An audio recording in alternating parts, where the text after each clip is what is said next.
Hi, my name's Ben Buddy Slack, and I'm the founder of the Swan Song Project. The Swan Song Project is a charity that helps people facing the end of their lives to write and record their own original songs. I started doing a series of interviews with songwriters where I asked them a little bit about their music and their processes, as well as a bit about how music may have helped them deal with bereavement in the past. This episode features Leo and Anna from Birds and Beasts, and I hope you enjoy it.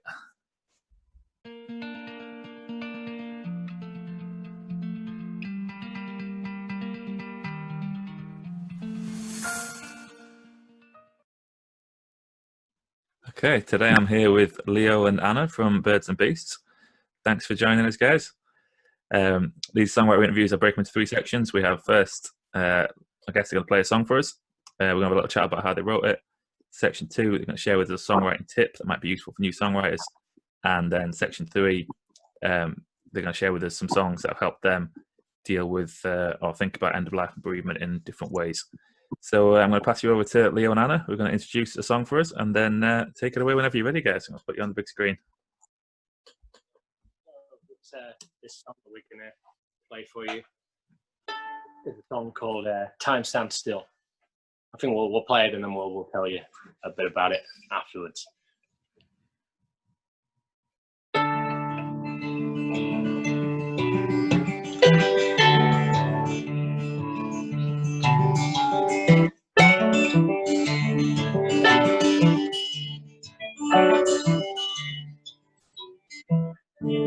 The home that we built together, it's family we owe our start. The land we love, where we grew up, will never be the same because gathered close around you, protect the ones you love. Tightly knit family unit will never be the same because time stands still in this moment. I could not leave your side even if I tried. Part of you is gone, yet I still remember.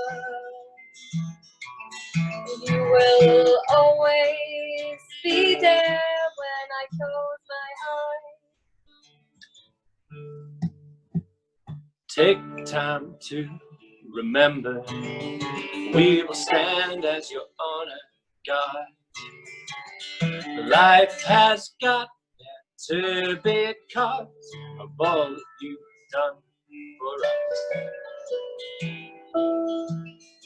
We keep on in your absence. We will tread where you once stood. Your space is filled, but we miss you still. We had so much left to do. Time stands still in this moment. I could not leave your side even if I tried. Part of you is gone, yet I still remember. You will always be there when I close my eyes. The darkness now is lifting. We turn toward the skies. Spread our wings, new life begins. A future for you and I. Time stands still in this moment. I could not leave your side even if I tried.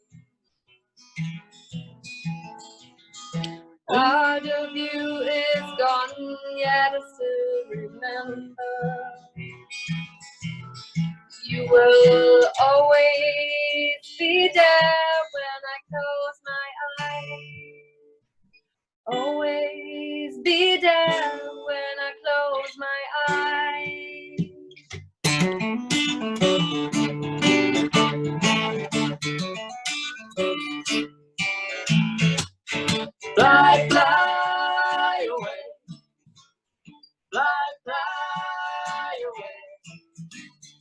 Fly, fly away.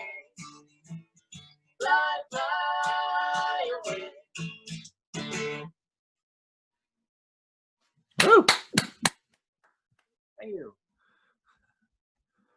Great stuff, guys. Thank you very much. Very welcome. Thanks That for was listening. great. So what can you tell us about that song? As well. We can tolerate interruptions at any other time, not mid-song, ideally. Is that Echo joining in? Yeah, she wants the toy throwing right now. Here you go, wobble. She waited till the end of the song, which was very nice of her. If you see me wobble, it's just because or if I'm being pulled, it's because I'm holding a pig. Okay, that's it. That's fine. Yeah, dog. Good musical dog. So, what can you tell us about that song? Time Stands Still, it's called. Still, yeah. Actually, you've seen today, I purposefully just played the harp. That's an Irish harp.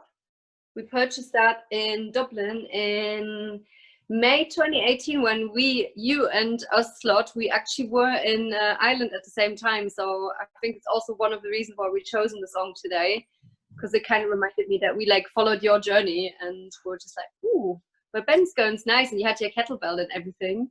But it didn't come into play till later on that year when Leo wrote the song.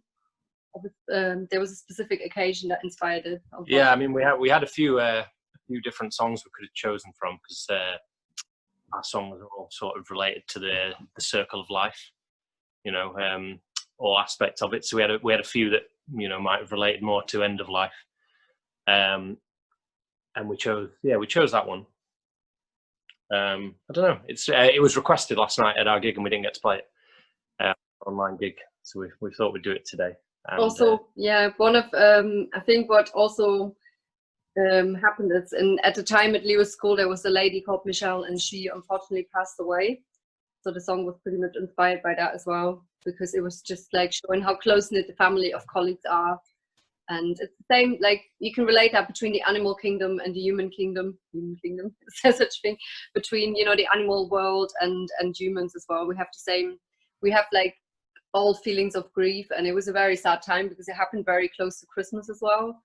And I think that's anyway a hard time for some people, especially when it comes to grief, because it's a time of family and everything. And we just try to give a bit of a positive spin as well on the song and to say, okay, someone is leaving, but the family will stay behind and start like new rituals and grief for the person, and it might bring you closer together whilst it's a very sad occasion. And I feel like maybe your colleagues have come a bit closer together because of that and just really thought, you know, life's really precious.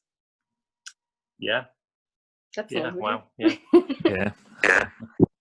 Yeah. I mean, for anyone who isn't familiar with our music, we all of our songs are sort of based on animals and stories about animals, but we try and write from the heart as well and have them connected to real life experiences. So that one sort of it's inspired by crows, which are one of the most intelligent birds, if not the most intelligent bird, and they do spend like a long time when one of them passes away, sort of as a group, grieving, or that's what people seem to think they're doing. I'm sure they are. So yeah, it's inspired by that really, and yeah, the real life experiences too. That's great. Yeah, thank you. I'm always interested with your songs about how so like you say, the kind of combination of being based on animals in some way, but the way they connect with human stories. So I was kind of interested in how you go about like choosing them. Like, is it you have like a bank of animals that you'd like to write about and characteristics of theirs that connect to different things, or is it like something happens in your life that then you want to inspire you in a way and then you connect it to an animal story? Or I mean, the lady who I used to work with, who Adam mentioned, she inspired a few songs. It was around a similar time when she sadly passed away, and I very quickly wrote a song that was about sort of mentors and people, because she was someone who mentored me a lot when I was starting in my work as a teacher, and that experience all brought this song out of me that was linked between that and an episode of Planet Earth 2 that we've been watching, where it was a baby snow leopard cub having to leave her mum. So it's about sort of thanking someone for all they've done for you, but then accepting that you have to sort of move on and go and do your own thing too. So that was an example of when the two things sort of came together. I mean, we do have some other songs that are probably less based on our own lives. Yeah, I mean, I've written, we wrote a song together about hedgehogs, and we go on our nightly dog walk. The dog's just literally flopped right next to us. And it was like, was it maybe like a really odd time to see this animal, and this hedgehog just popped out of a side alley, and we're like, oh my God, they should be hibernating now. And we're like just thinking, how is it though if the hedgehog wakes up and, you know, they're gone for some time, and then there's like a house in the estate being built and everything looks different, and they're just like, oh my gosh, what's going on? So yeah, we're just like, sometimes we're just imagining how the story could go on, and just like, go like, what goes on in these animals' heads, really. You do wonder. Yeah. I think some of it stems for me as a songwriter from when I was in high school, and you know, when you're sort of getting started in music, you quite often have a friend or someone you know who's, you know, a bit of a mentor, idol kind of person for you. You know, someone who knows a few more guitar chords than you do, and you know, introduces you to some great records you've never heard. And I went into school one day and said to this person, my friend Steve, I was like, I've written a song, and he was like, oh, okay, what's it about? And I was like, I don't know. I didn't know what to say other than the honest answer, which probably would have been like, oh, it's a bit of a derivative love song about that girl in the class that I quite like the look of. It's what I probably should have said, but I just went, I don't know. And that kind of being put on the spot stuck with me. And since then, I've quite liked having songs where when someone says what it's about, you can give them, you know, a little Story, a little short pitch of what the song's about. Yeah. I don't like kind of weird abstract songs as well. You know, they're equally valid. Most of Wilco's songs are like very abstract. Like they have this song. How does it go with the pink refrigerator? A shallow pink refrigerator drone. Because it's like, oh, I wonder if I can put that in a song. Or he goes like, he kind of goes like, I'm assassin down the avenue, and you're just like, yeah, okay. So that's but I'm absolutely incapable of writing those kind of songs, and it infuriates me with storytelling sort of writing. Love to be able to pull off a very abstract song that doesn't sound too pretentious or kind of is like cool. We were weighing up playing a relatively new song today, which we thought might be quite fitting, which is a song that's inspired by ants. And it's about how ants sort of self-quarantine themselves. So if they know there's something not quite right with them, so they won't infect the rest of the ant colony, they kind of go off to die alone. So we wrote a song about that. It's called Keep Walking. Keep on walking, yeah. Keep on walking. Is that one on your website or your SoundCloud or anything? Yeah, well, just part of the reason we didn't play it is we've just been recording it, and we sort of ended up ripping the melodies apart and to pieces and relearning all the vocal parts, which we're still on with. So yeah, it's kind of done as a song, but we, you know, when you're recording something, you quite often redo bits of it. Yeah, you have to let us know when it's finished. Anyway, I'd like to hear that one. We're quite far on with our recording. We've had a bit more time for it lately than we might have otherwise. Quite far on. We've been doing vocals and stuff, and so yeah, we are actually we don't know if the mastering appointment will happen. It's on the 29th of May. We don't know. That's the time when we're gonna have the mastering technically done, and then I haven't even inquired with the record perfect planned yet, because we don't know what's happening.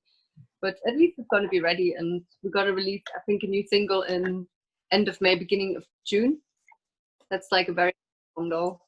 The one about bees? No. Oh. Yeah, we have another song about bees as well, which death. Sort of relates to Death. Death, yeah, which how bees, male drone bees, go to mate with the queen, knowing that, you know, afterwards they're going to die. They all die in the process. So it's a song about how they want to do that because it's what they were born to do, even though they know they're going to die. Yeah. Nice, yeah. One of the things I always like about seeing you guys play or talking to you is I feel like I get entertained, but I also get to learn something, which is my favourite things when I can combine entertainment with learning things, especially things about animals. Share facts that we find out with people. We actually started doing an animal quiz quite recently. Nice. Which has been really fun, and it's provided a bit of inspiration for new songs as well. Yeah, if you're free on the 26th of April, then. Yeah, we're going online, aren't we? We're going online if you guys are free and fancy like a pop quiz home style. Oh my god. Or there might be a dog in the picture. Oh, sorry. Sorry. We... Echo. Sorry, she's looking in my face. Echo, get down. Sit. She's just chewed a toy to pieces and now she's... Wants to get on the video. Hi, Echo. You got any songwriting tips for us, Echo? Echo, go. Say that. Yeah, I mean, we when you mentioned earlier about how we like the process of getting ideas for songs, we do have a notebook where we write down like concepts or just cool animals that would have plenty about them to write a song about. I also found books that I would recommend anybody reading. I found it at the beginning of the year. I took a new pledge and just joined the library because I was like, I keep spending a lot of money buying books and we run out of space and what's the point? So I went to the library in Huddersfield and I found that there was an absolute wealth of information about really interesting animal books. And one of them is by a biologist called Jules House, and it's called Sex on Earth. And it had like all the crazy, weird, like mating rituals. Like there was something about that, and it included necrophilia, and you don't even want to know. But yeah, it was really interesting. I was like, I can pinpoint about 5 or 6 ideas already of songs that we could do. Or like, did you know that there's only 35 fossilized animals that got caught in the act? No.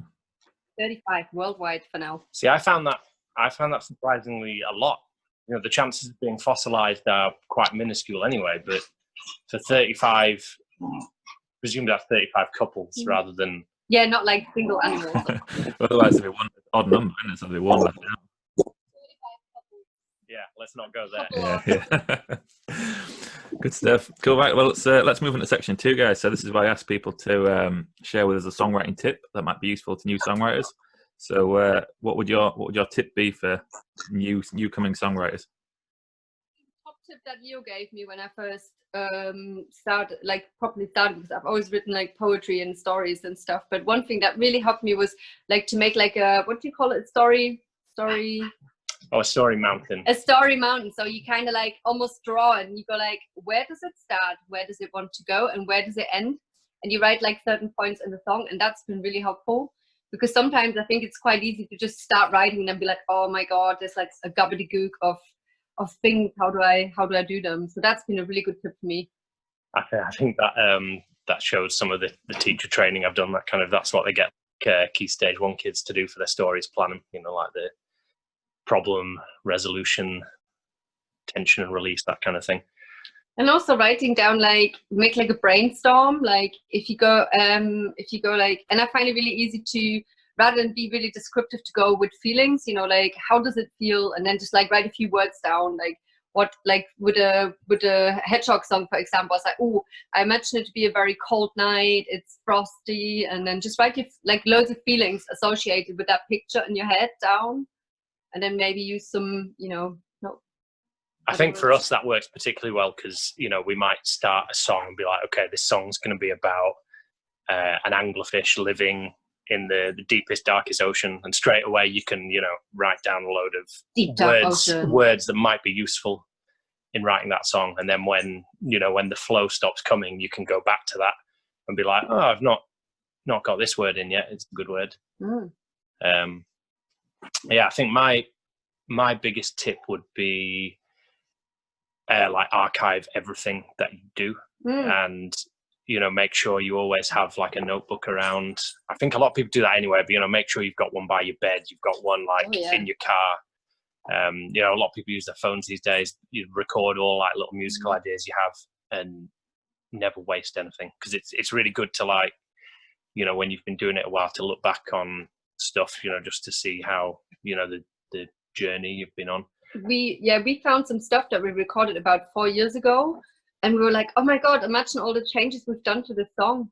Like, it's so crazy. So I think record, like, keep a track, and don't like think, okay, this is a bit crabby. Like, don't give up too quickly, because I used to just be like, oh, this is not good enough, or this is not like this.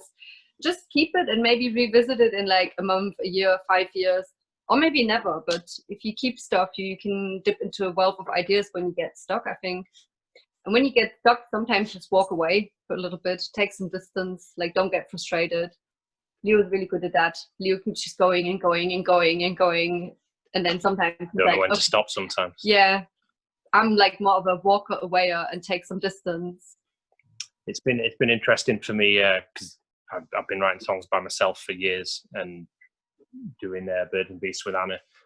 I've had to exercise my collaboration muscles more, which is they were in poor condition.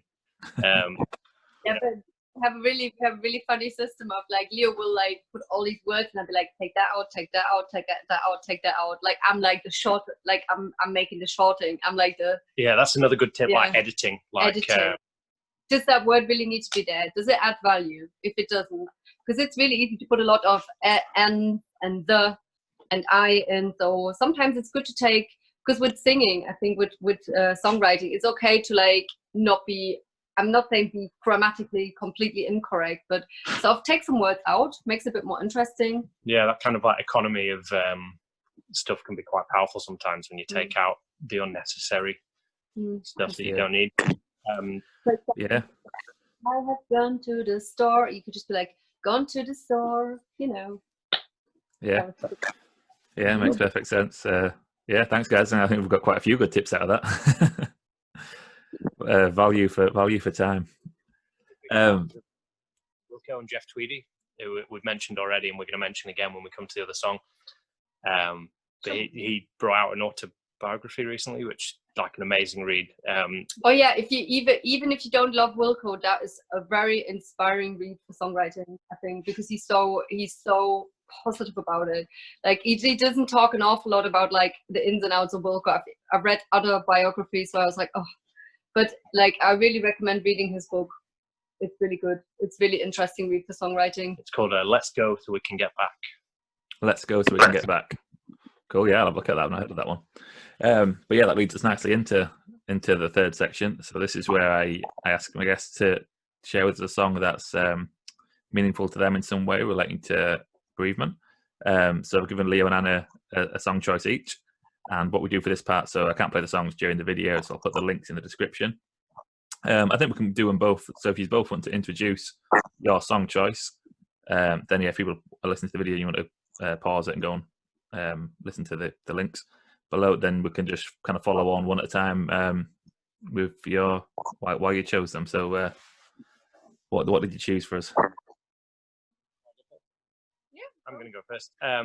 I chose All Things Must Pass by George Harrison from the album of the same name. It's a song that's sort of related to the idea of moving on and, the continuation, whatever that might be at the end of life. That's how I read it anyway, but it particularly evoked for me a memory of when we had to put down my childhood dog. Oh. And straight after the moment that happened, it's still like, whenever I hear that record now, it proper sends me back there and I get all choked up. Because as soon as the vet left after he'd come round and Anna's holding my hand. No, she's not. She's stopped me playing with the sofa. I put that record on straight away afterwards, and it just takes me right back there now. So that would be the record for me. Yeah, thanks, Leo. It's a great choice. It's a powerful song, and then losing pets is tough. I don't even want to think what it's going to be like when Ecolino goes. Oh my god, I'm going to be off sick for a week. I can tell you that straight. Yeah. Anyway, it's only 4. Should be read. So yeah, I chose by Wilco On and On and On and On from the album that I cannot remember. They're so prolific, I cannot remember which album it is on. Is it Wilco the album? Maybe it's Wilco the album. Wilco the album. It's the final track on whichever album it's on. It's just really it's just like really, I think it's not got a specific occasion to me, but it's got some really beautiful words like, please don't cry, we designed to die. So basically it's just like kind of sort of shows that it's something that affects everyone. And I think that's more current than ever at the moment. You know, you're not like, I think when you're like when I was in my 20s, I felt really invincible. And you know, like as I got older, I've just like realized that is exactly, you know, like what is potentially going to happen. And I think it just gives me a bit of comfort because quite a few of my family have died of cancer and stuff. So I've had quite a lot of bereavement in my mid-20s. And I think it's just given me a bit of comfort, that song really sometimes. Because it's really sad and hard losing like your close family. It really is. I think he talked about in the book about it being, he talked a lot about losing his father in the book. Although he was kind of closer to his mum, which is weird. Yeah. Yeah, but it was like his dad used to always play this one record. What was it? Southern Nights. Is it Glenn Campbell? Southern Nights. Like he used to like one song and one song only and played it over and over again. I think they were just talking about like how they then had that song to listen to on the way home from the funeral. And his dad was a very peculiar character. And, you know, my uncle died really young as well. And he was a very peculiar character. So the song's giving me some comfort, really, to deal with that. I don't know if this is something in common with other people's parents, but I've found as my parents have got older, maybe it's as I've got older and they've decided to talk to me about it more, but they talk about it quite a lot, like dying. Oh, yeah. Yeah, you know, I know where everything yours, isn't it? I'm like, oh, find the will there, and there's also like so much money in an envelope, and then I also found some other dodgy stuff on that cupboard that I can't tell you about, you know. Anyway, I know where the stuff is when they pass. It's awful. Yeah, but I don't know if it's the same for everyone, but I don't know, maybe you get more used to the idea the older you get. I don't know. I hope so. I remember when I was young, like being really frightened about dying all the time. Same. Like when I was my really parents are dying. God. Yeah. No. Yeah. No, it's awful. Yeah. Yeah. Well, it's been great talking to you guys, and yeah, thanks for all of your insights into songwriting and experiences.